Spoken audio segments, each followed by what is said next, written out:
Hi అండి అందరికీ. ఈరోజు లంచ్‌లోకి సోరకాయ కోఫ్తా చేస్తున్నానండి. సో, కోఫ్తా అంటే ఇలా మనం ఏదైనా స్మాష్ చేసి రౌండ్స్ చేసే వాటిని కోఫ్తా అంటారంట. నేను గూడా ఈరోజే తెలుసుకున్నాను. సో, అలాగే ఇప్పుడు మనము పీల్ తీసుకున్న ఈ సోరకాయని మనం తురుముకోవాలి అంతా. అంటే మనకెంత కావాలంటే అంత చూసుకొని తురుముకోవచ్చు. నాకైతే ఇక్కడ చైనాలో చాలా చిన్న చిన్న సొరకాయలు దొరుకుతాయండి. అట్లా కట్ చేసుకొని పక్కకు పెట్టేసుకోవాల్సిన అవసరం ఉండట్లేదు. సో, చిన్న చిన్నవే కాబట్టి నేను అంతే ఏసేస్తున్నాను. సో, అలా తురుముకున్న తర్వాత దాన్ని పక్కకు పెట్టేసుకొని కొంచెం నీరు ఊరిపోనియండి పక్కకు పెట్టేసానండి.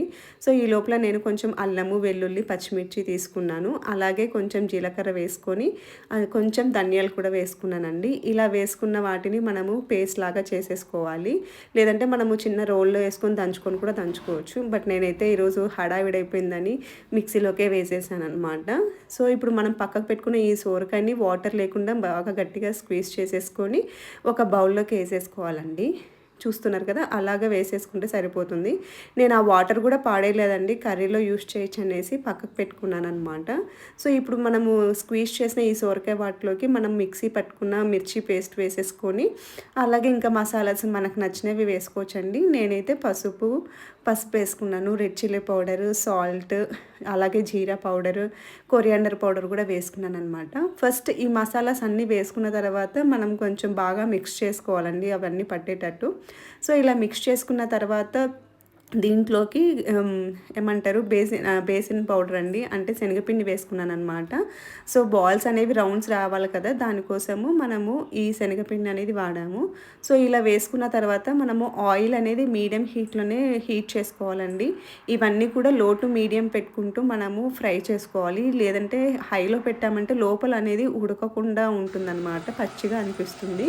సో, మనం లో ఫ్లేమ్‌లోనే అవన్నీ కూడా కొంచెం లో టు మీడియం ఫ్లేమ్‌లోనే హీట్ చేసుకోవాలన్నమాట. అప్పుడు ఆ బాల్స్ అనేవి క్రిస్పీగా బాగుంటాయి.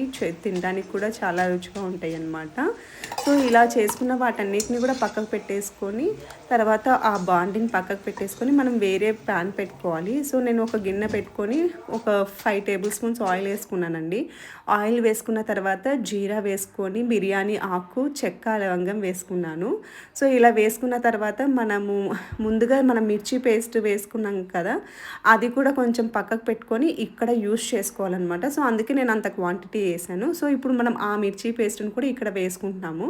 సో, ఇలా వేసుకొని ఈ ఈ మిర్చి, అల్లం వెల్లుల్లి పేస్ట్ ఘాటు పోయేంత వరకు మనము బాగా వేయించుకోవాలి. ఇలా వేయించుకున్న తర్వాత ఇందాక ఆనియన్ కట్ చేసి మిక్సీలోకి వేసాను కదండీ! నేను అది బాగా పేస్ట్ లాగా చేసుకున్నాననమాట.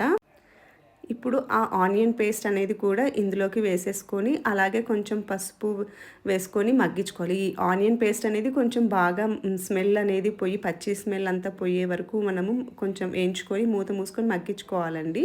సో, అలా మగ్గిపోయిన తర్వాత మళ్ళీ మనము దీంట్లో కూడా సరిపడా ఉప్పు, కారాలు వేసుకోవాలి కదా! సో, ఇప్పుడు అదే ప్రాసెస్‌లో నేను మళ్ళీ ఇందాక ఏవేవైతే యూజ్ చేశానో అవన్నీ మళ్ళీ వేసాననమాట. సో, పసుపు, అలాగే కారము, ఉప్పు, ధనియా పౌడరు, జీరా పౌడర్ అనేది వేసేసానండి. సో, ఇలా వేసుకొని కలుపుకున్న తర్వాత మళ్ళీ మూత మూసుకొని మనం కొంచెం బాగా ఉడికే వరకు ఉంచుకోవాలి. ఇవి మగ్గిపోయే లోపులు ఈ మసాలా అనేది మగ్గిపోయే లోపల నేను మళ్ళీ కొంచెం టమాటా కట్ చేసుకొని టమాటా ప్యూరీ కూడా చేసుకున్నానండి. సో, ఇవి మగ్గిపోయిన తర్వాత మనం టమాటా ప్యూరీ కూడా వేసేసుకొని మళ్ళీ బాగా మిక్స్ చేసుకున్నాక ఉడికించుకోవాలి. సో, ఇదే టైంలో మనము పక్కకు పెట్టుకున్న సొరకాయ వాటర్ కూడా వేసేసుకొని మగ్గించుకుంటే సరిపోతుందండి. సో, అంతే. అలా బాగా ఉడికిపోయి కొంచెం ఆయిల్ తేలే వరకు ఉంచామంటే మనకు గ్రేవీ అనేది రెడీ అయిపోతుందనమాట.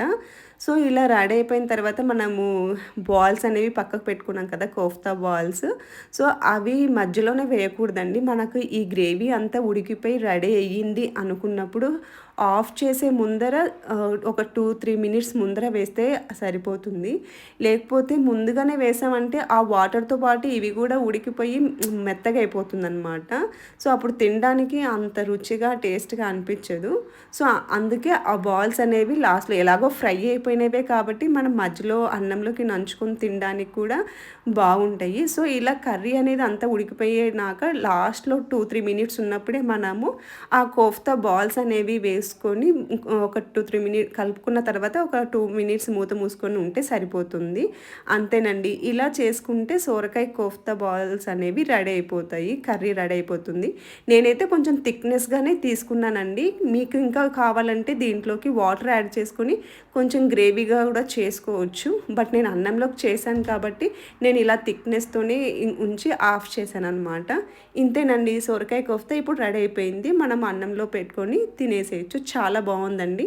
మీకు కనుక ఈ రెసిపీ నచ్చినట్లయితే నా ఛానల్‌ని లైక్ చేసి, షేర్ చేసి, సబ్స్క్రైబ్ చేసుకోండి.